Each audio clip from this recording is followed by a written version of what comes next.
अच्छी होती है, बहुत अच्छी थी।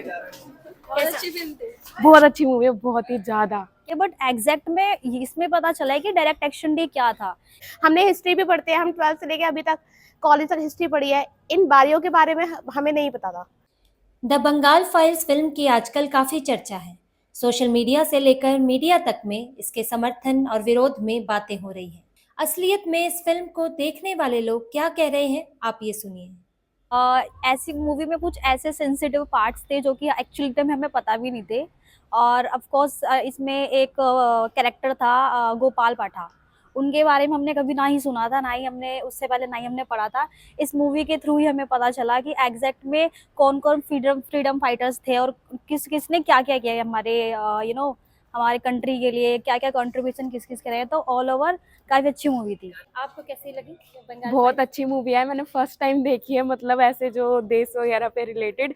ना ही मैंने केरला फाइल्स देखी, कोई सी नहीं देखी, बट अब मन कर रहा है कि मैं देखूं, क्योंकि ये इस मूवी के बाद बहुत अच्छी मूवी है, बहुत ही ज्यादा। मूवी काफ़ी अच्छी थी एंड आई थिंक इसके जैसी और भी मूवीज़ बननी चाहिए। और ये एडल्ट प्लस मूवीज़ है, मेरा तो आधार कार्ड भी चेक हुआ था।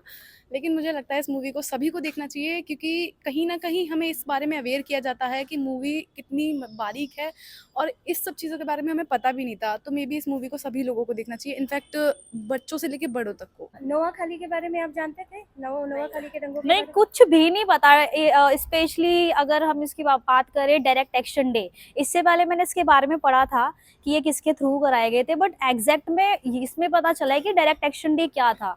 कश्मीरी फाइल्स थी और केरला फाइल्स थी। तो कश्मीरी फाइल्स और केरला फाइल्स को भी अगर हम देखते हैं तो उसके कंपैरिजन में ये मूवी उसका भी बहुत बड़ा पार्ट है।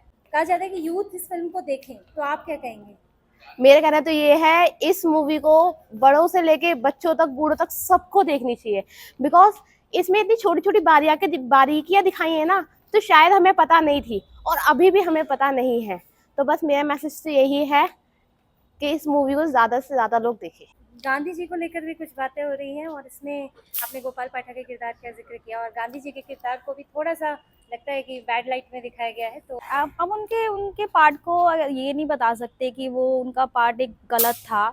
लेकिन कहीं ना कहीं मूवी में भी एक डायलॉग था कि अगर हमें अपना बचाना है, कहीं ना कहीं हमें अपना अपना आप को सिक्योर करना है, तो देश में रह रहे रावण को तो हमें मारना पड़ेगा ना।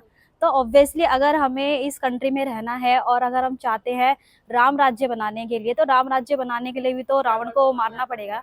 गोपाल पाठक का किरदार, गोपाल पाठक के बारे में आई लव इट, मुझे बहुत अच्छा लगा। पहले हमें इसके बारे में नहीं, हमने हिस्ट्री भी पढ़ते हैं, हम 12th से लेके अभी तक कॉलेज तक हिस्ट्री पढ़ी है। इन बारियों के बारे में हमें नहीं पता था, लेकिन जो बारीकियां फिल्म में दिखाई है ना, अमेजिंग। और बहुत इस तरह के दृश्य भी हैं, कहा जा रहा है कि बहुत भयानक बहुत बहुत, मैंने तो कई जो सीन तो मिस भी करे थे, बट इमेजिनेशन, ग्रेट इमेजिनेशन।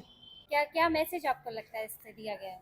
यही कि मतलब कहते हैं कि मुस्लिम और हिंदुओं में वो नहीं होना चाहिए, बट होना चाहिए भाई, थोड़ी बहुत। मुझे इतना ही पता है बस। Thank you.